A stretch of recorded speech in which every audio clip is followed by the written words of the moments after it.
Част от съквартирантите са в градината. Къци е привърженик на здравословното хранене и споделя впечатленията си за гладолечението. Фънки също има мнение по темата. Фънки, да ти обясня с две думи, само виж колко е просто. Правиш 14 дена, примерно, на диня.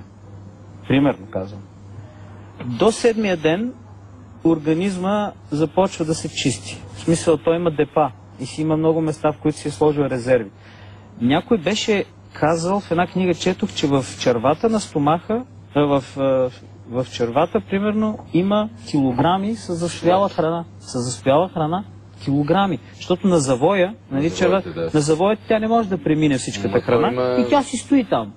И си стои на завоя. Може да ходиш да си изчистиш всички черва, имаше не знам как се вкарват цялото нещо, да започнат да чистят тези завои. Да, хубаво, ето това, гладуването го прави същото. Шлаки, отрови... Гладуването го прави същото. В смисъл, до 7-я ден организма продължава, метаболизма му продължава да работи и той продължава да чисти. И ти не си поел храна, поел си само диня, примерно, която се става на соки, на малки фибри.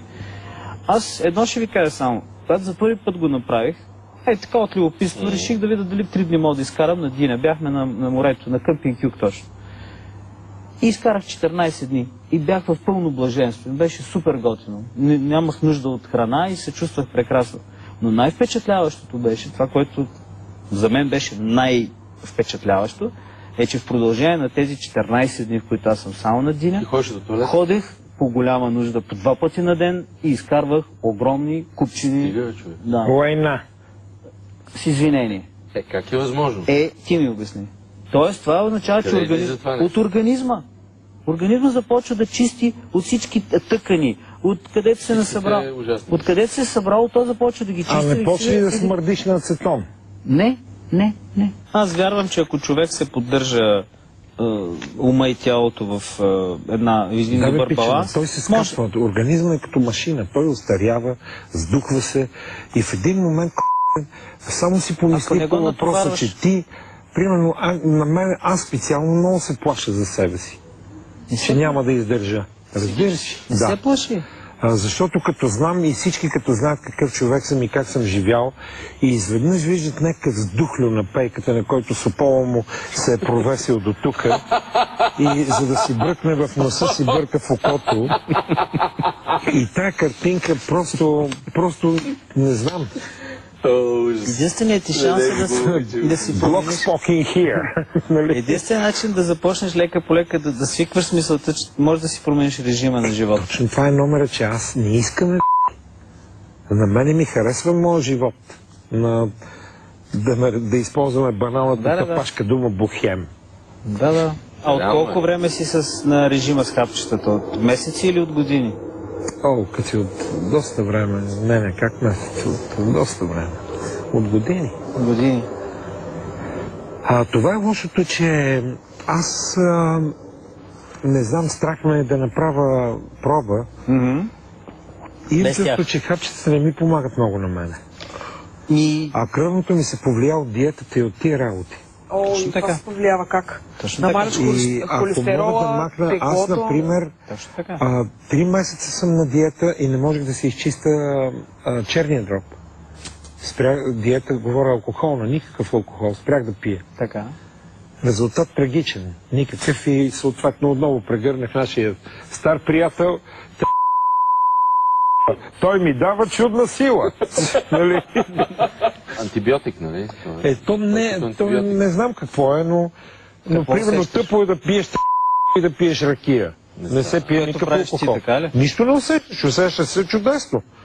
Изчиства организма, не организма, черния дроб. Ето, например, Малахов има чудесен начин за пречистване на черния дроб с зехтин и лимон. Не, това са глупости за мен. Не са глупости. Като сега съм пробвал тази трагедия.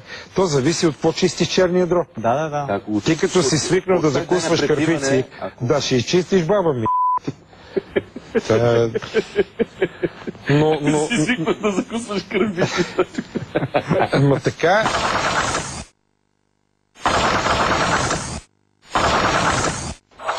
Малко по-късно Орлин чувства стомашно неразположение.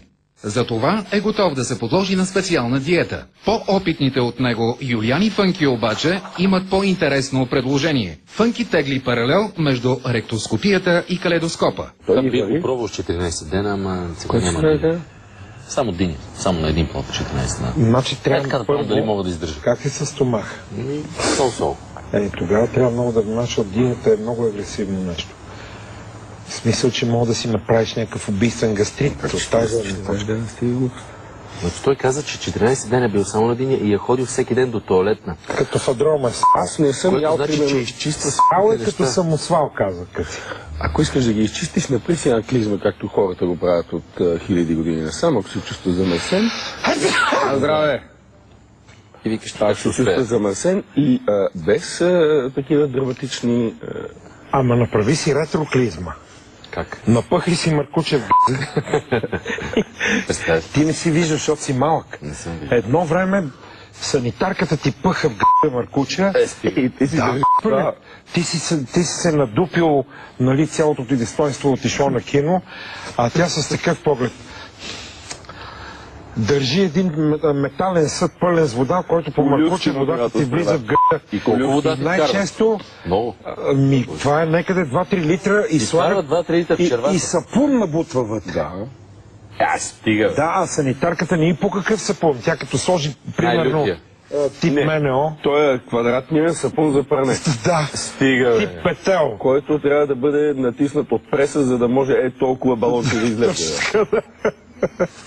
Майчица. Прочети, чел ли си Хашек Швейк? Да. Не.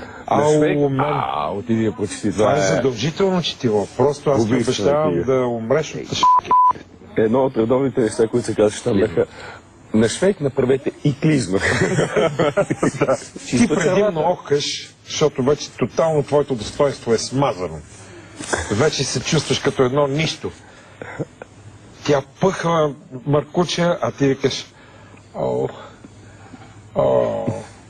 готов да умреш. Ако пукаш мен на ден по 5 клизми, аз ти обещавам за 3 дни сваляш 20 кила и те копаме в Орландовци. Той, който отделя по 5 клизма. Не. До сега не ти е правена клизма. Защо да ми е правена клизма? Така да живееш, да е падението до край. Не съм се справил. А правена ли ти е ректоскопия? Не. Значи вкарват ти една тръба в гръб. Тоест колоноскопия се казва. Как? И ще се казва колоноскопия отзад. А иначе гастроскопия от тук. Колоноскопия. Ректоскопията вкарват ти една тръба отзад. С камера. Злати, взем още една. Разширяват я. А що да разширява? За да ти се майката и почват да гледат вътре. Гледат калейдоскоп. Калейдоскоп. Накрая се настреж от трагедия и зор, и мъка, и обида, и трагедия страшна пак. Унижение. Унижение страшно.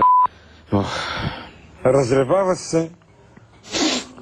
А гастроскопия прави ли са ти? Гастроскопия не. Леле, на мен 3 пъти мен. Гадно е за гърлото, това нещо съм чувал. По 3 дни след това не мога да говориш. За певец особено е смъртта. Как бе, ти постоянно се опитваш да повърнеш и не можеш. Представя си по мъчението. Така трябва да ти мине през гърлото. Да, аз съм си мислил, че ето това е едно мъчение, на което не знам кой ще устои. Да ти бръкнат в гърлото и да ти дразнат този център за повръщане. И да правиш постоянно.